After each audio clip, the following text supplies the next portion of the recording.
Great, thank you. Welcome everyone to our fourth episode of our Digital Salon. My name is Dr. Kate Armstrong and I am Head of College of LCCA.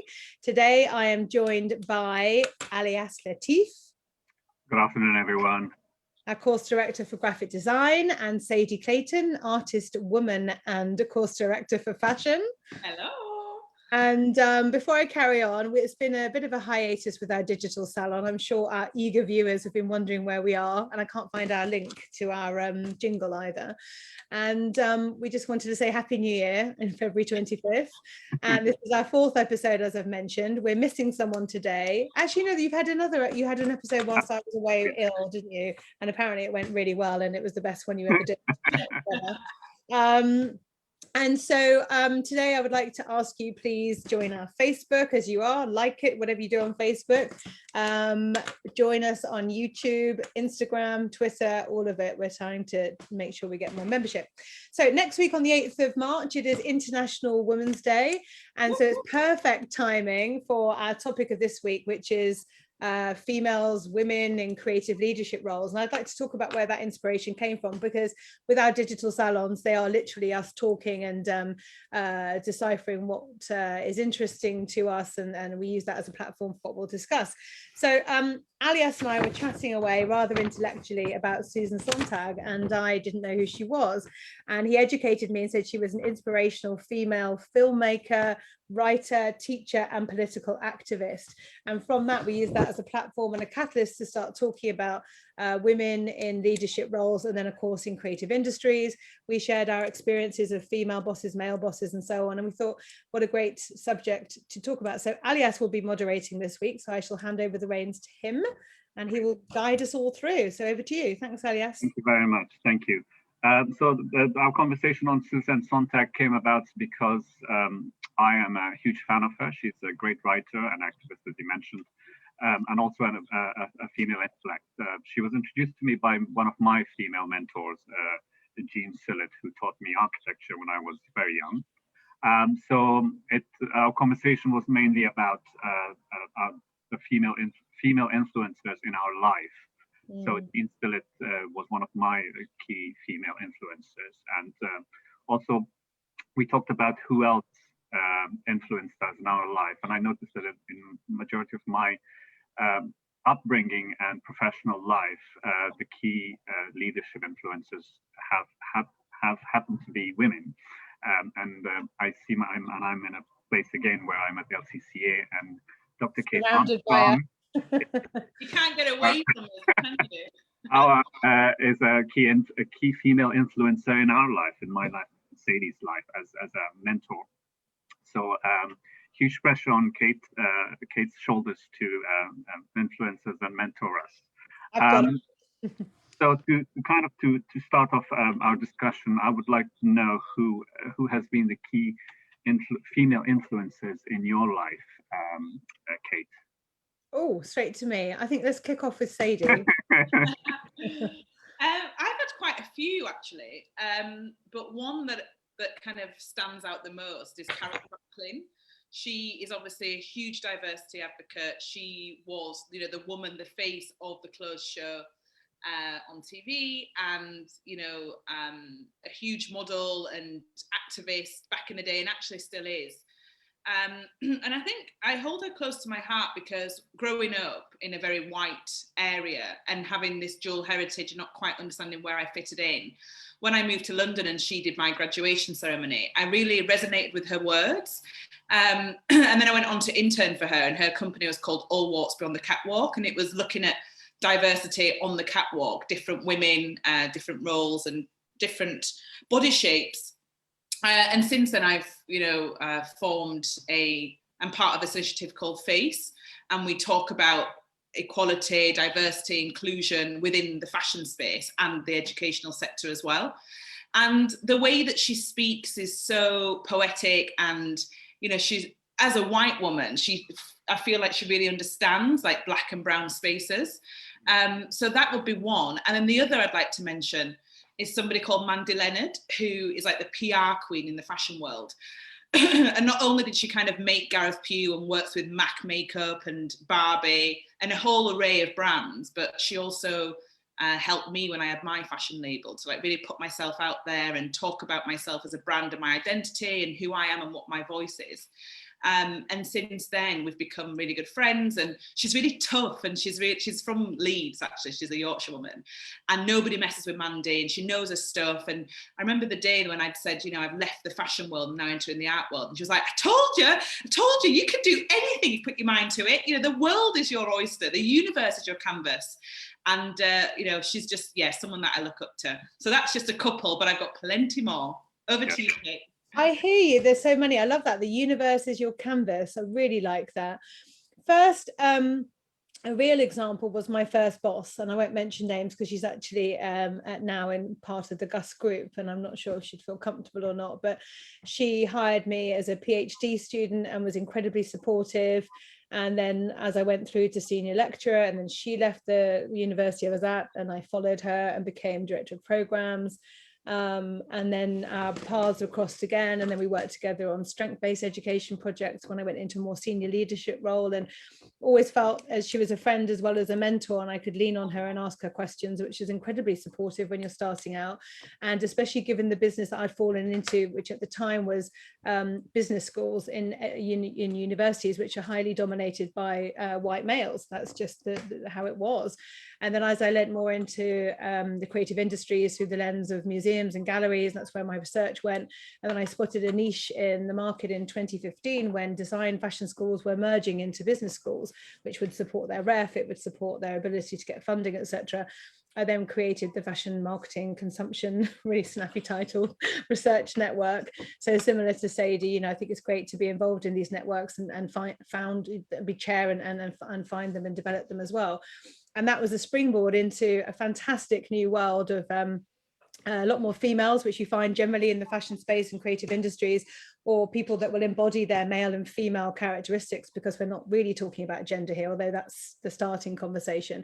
We're talking, I think, about embodying those different characteristics that are predominantly female and then male. So she was really a platform to all of that, to give that confidence. And it was the key characteristics of autonomy and empowerment and trust to be able to go forth, rather compared to micromanaging. And again, I've had female bosses do that as well. We're not talking about male or female gender, but more characteristics. And then someone whom I've never met but would be delighted to and have been hugely influenced by would be Angela Arendet. I can never really say her name, obviously CEO of Burberry, and then she moved to be SVP at Apple. And you know, there's, like Sadie, there are many others, but those are the key ones, like a real experience and then a more abstract one. And any interviewer can get hold of her. One of the key things that she talks about is really listening, and to me that's emotional intelligence. And I've seen over my 25-year career how that has moved from being pushed to the side to being celebrated. And one of the reasons I love working in the creative industries and fashion is because it was already celebrated even 15 years ago. You know, it was encouraged and expected to talk about your emotions in a framed strategic way. But I was inspired by her for that, and as a female leader in that space, hugely successful. And then the thing I really loved about her is when she checked out of Apple, and I think she has on her LinkedIn that she's gone off to be an adventurer and a mum and a wife. And we all know how we can attach ego and identity to our roles, and I think that's brilliant and fantastic, and I find it really inspiring. Great, thank you. I totally agree with you as well. I think from my perspective, I find that women leaders do have empathy more than their counterpart male. And also the reason we're kind of focusing more on female leadership is because there's so much literature and books and studies done on male leadership. And I think that the subject of female leadership is underrated. And apart from our key influencers that we are mentioning, if you go and walk into a bookstore, the bookshelves will be full of leadership books written by men for men as well. I may be wrong there. But moving the conversation forwards, I'm going to ask you a little controversial question. And in terms of comparing female and male leadership styles, what's the difference between, what has been the difference between the two categories in your life, in your experience? Shall I take that first? I forget again, we're on gallery view, so I'll stop doing the aha bit, because then it jumps around, is incredibly discombobulating. Well, I've had been really lucky with male bosses that have been really supportive, but maybe a little bit flirty in my younger years. And you found yourself, it was friendly, but you found yourself falling into sort of a status quo that I now look back with my mid 40-year-old lens and realize that probably isn't something that I would want to have now, or if I did ever. But I've seen a shift. I've had female bosses that embody more male characteristics, and I think that's where we're going with this, where they've been micromanaging and angry and bullish, and I've had that in both male and female. And at the same time, and more recently in my career, and I've had bosses that are male but female energy, that are emphatic and emotionally intelligent and want to focus on wellness and flourishing, or say they want to, but then sometimes the space doesn't allow for it. So I would say being really rudimentary with it. It doesn't matter what the gender is, but those characteristics can be embodied by anyone. And I would say that it's really important to have a balance in both. When one way is too far and it's too bullish, you lose the strategic focus. And if it's too much emotion, then you lose the strategy and the ability to deploy it and think strategically. So I think it needs balance. I'm not sure if I've answered the question. Over to you, Sadie. Yeah, I think you're right. I think gender equality comes into play with that. But also, I suppose it depends on who you meet. If you have the luxury of finding that balance, and you have a great mentor, whether it's female or male, it doesn't really matter. But it's very rare to find that in my experience. How lucky that you found it here then with me, Alyas. I mean, what a lovely accolade whilst we're live on Facebook with your boss saying, thank you. You're welcome, Kate. Sadie, I'll say it for you if you won't. Yeah. Sorry. Well, I think for me, in my 7 years of my career journey so far since graduating, it's been predominantly in the fashion space, which is, made up of loads of women, but also we do have males in that space. But like you mentioned, Kate, their energy is very feminine. So, and I think as well on a personal level, because of the person that I am and my characteristics, I'm very outgoing, I'm very bubbly, I'm very loud, very colourful. I think people naturally are intrigued by who I am. So I feel that I've not really had much experience of having male bosses, and the ones that I have been very understanding and quite intrigued by what it is that I do. But if I talk from a creative space and having my own business, having a creative business, a lot of the big commissions that I get, I do have to deal with men, in kind of the construction trade, and they are proper men, but again, they see me, kind of running up with this exciting idea, and they get on board, and they want to help, and they're encouraged by my enthusiasm.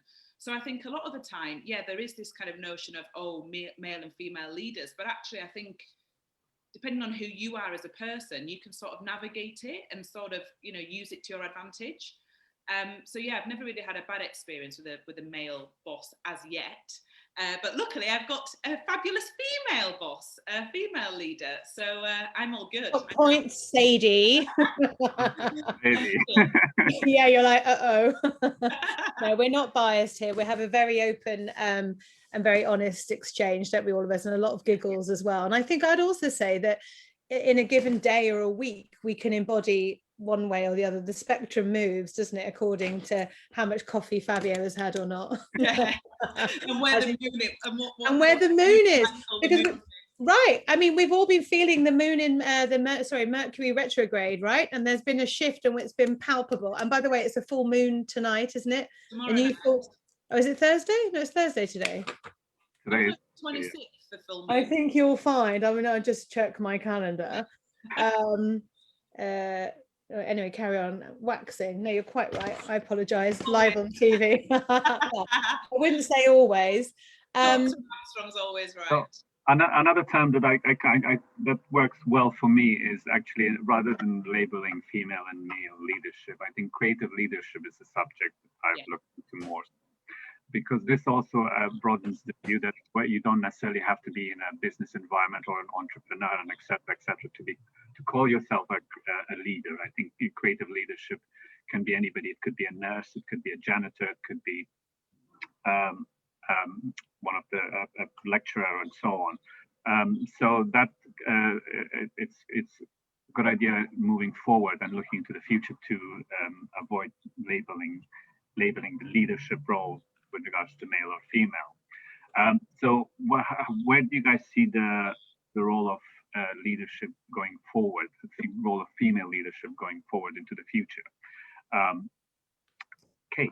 I'm sorry, I'm dominating. I'd like to think that, especially during the pandemic and the lockdown and how things have changed, and being, you know, a mum to an 8-year-old and homeschooling and navigating that and trying to balance a predominantly male audience most of the time when I go to this way with my work, and then going this way to the college, there's more of a balance with us. But trying to navigate that before COVID was, I would make sure that my child never got in the way of any meeting. No one would know I had a child, almost, you know. It's like you'd be calling your friends, you'd be getting on the support network or whatever to ensure that you didn't miss a meeting, or yup, you know.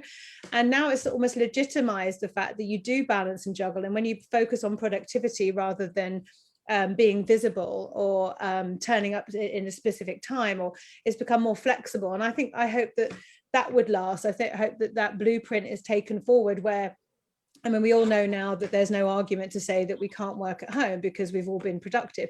Do we all want to stay working at home? No, especially not in our industry. We need to be on campus. The students need to have access, et cetera, but that flexibility and that trust and that autonomy, often you get that in academia more than any other career anyway, right? Because you're there teaching at 1 minute, then you're away elsewhere. And as you go up the ranks, there's that expectation to sit in your office and be present more. You know, the ecosystem and the culture that I've created at LCCA in the short time we've all been working together, we've done it in hugely challenging environment because we've not been physically there. And when we have, we've been socially distant. So I hope that legacy is carried forward of flexibility, irrespective of whether you're male or female. But I think it might have challenged the status quo of some male leadership views of how people should work. So I hope that platform goes forward more, would be my hope. And I also hope that more networks are created. Like, I was invited to the Forbes Women Female Forum for female leaders to exchange ideas and knowledge. I'm just seeing how that goes, but I think that's a fantastic initiative. There was also another one that I made a note of, the WOW Foundation. It's a registered charity created by Jude Kelly, CBE, in 2018 to run the global movement of WOW. I was also invited to a really fantastic one called the Millionaires Network for Women. And I was like, oh, that sounds fun. But I'd also actually like us to move away, as you mentioned, Alyas, from the labeling. You know, I don't think we're there yet. You know, Sadie is in the face group and we talk about Black Lives Matter. There's only one female Black CEO, and there's a Forbes article. You know, there's very few members of parliament that are female. So I think we have to have these labels, Black Lives Matter, females, etc., until we challenge them enough that we don't have to label them anymore. So I think labeling has its place until society changes and reflects where we're at. And often when we're more liberally minded and we're more inclusive as women or whatever, and we have an expectation, we're frustrated when that isn't a reflection of the reality. So labels help to galvanize that change, and we can be vanguards of that, I believe.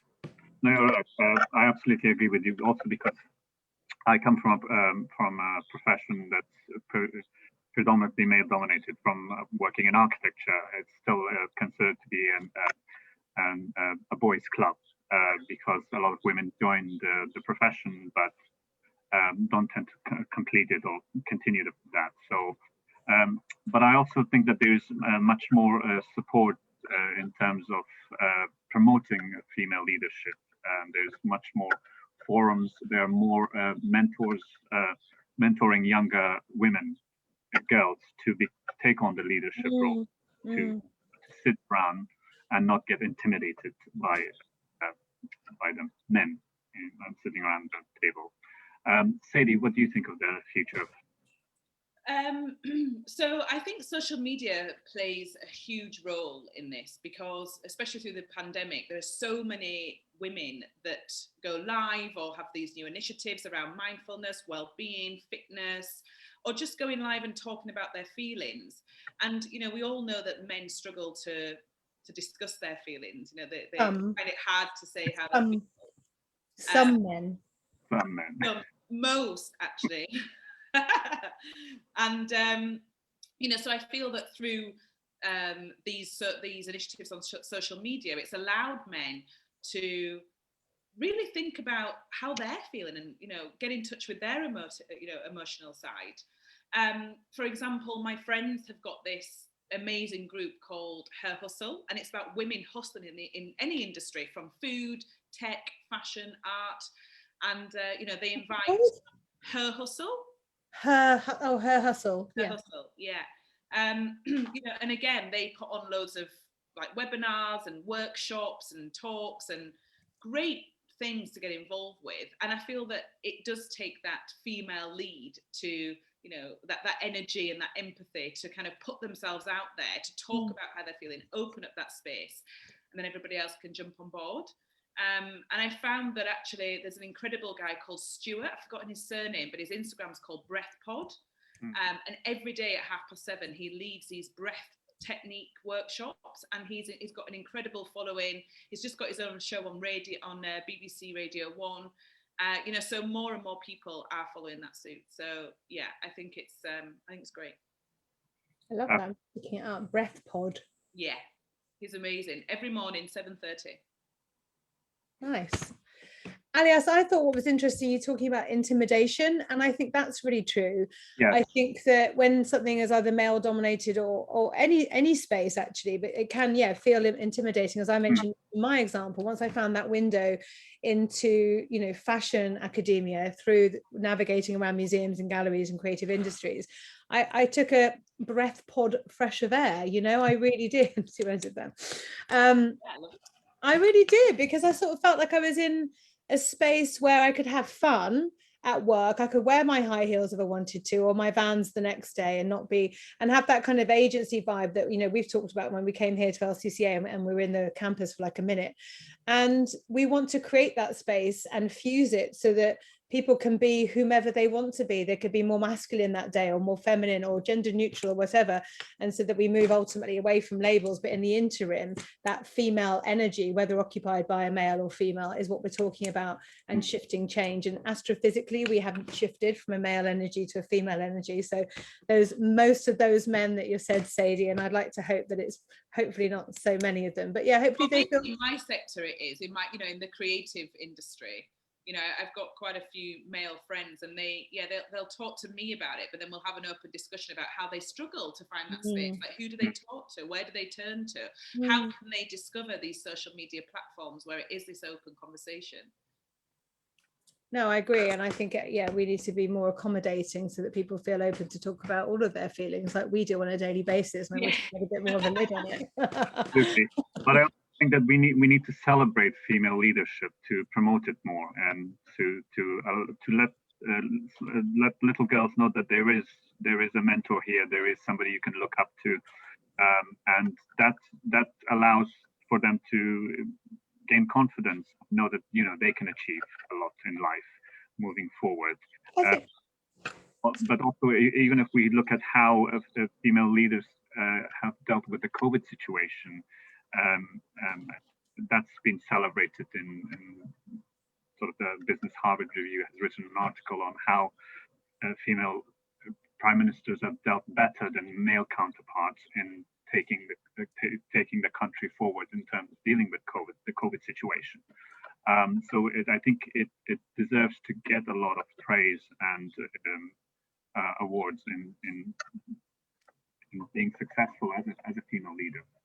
I think so too. Well, with males like you, with that attitude, it is a celebration, isn't it? But as we said, there are females that embody not so much feminine energy. And I think from a global perspective, it's actually about the systems changing. Yes, looking at those little girls and encouraging them. I think that will happen by default because we've shifted so much, you know. The dog is about to howl. It's a good time to end. He's like, let me in. And he's there at the window going like that. And I'm like, no, mummy's on TV. But it's smashing those paradigms and systems. Sorry, if you could see what I could see. But smashing those paradigms and systems so that, you know, if you want to be a mum and have a child, it is the expectation, because it shouldn't be a choice. And I struggle with that. You know, I've started to leave my phone off when I'm with Lily, so that I can focus on this, that, and the other. And then my social life drops down, my digital social life, because there's no energy left to do your job and to be mum. So I think it should absolutely be focused on productivity rather than this is the time you should be at work. And COVID has been brilliant for that, and then with less commuting time and so on. But yeah, we're drifting into different territory. We are. I think I think it's been a great conversation. Thank you, Alyas. Thanks, Alyas. Shush, Wolfie. Thank you guys for being great female role models. Let's well, thank you for being a male model. That sounds wrong.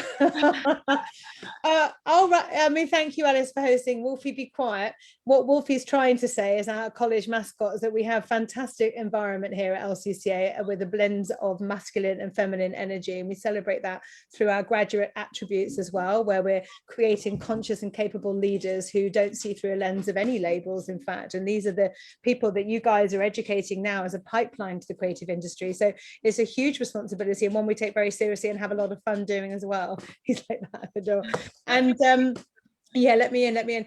And in the interim, you know, and we're celebrating digital literacy. You know, we have a big responsibility creating these students to go forward. And I'm going to go because I'm distracted, but our courses are a fashion first portfolio. We have creative business, we have illustration, fashion media promotion, fashion and graphic design. We're growing the portfolio all the time. So do please take a look at our website and have a rummage around, and do join us again, possibly in about Yeah, I was saying, come and join us. Yeah. We can become your mentors. Yeah, what? And of course, we have lots of events like this, and we're starting our Spotlight series soon, which will be a series of interviews with our key network and guest speakers whilst we're still occupying this digital space. And keep safe and keep happy, and thanks for tuning in. Thank you both. Thanks, guys. Bye. Thank you. Bye-bye. Ed for hosting us.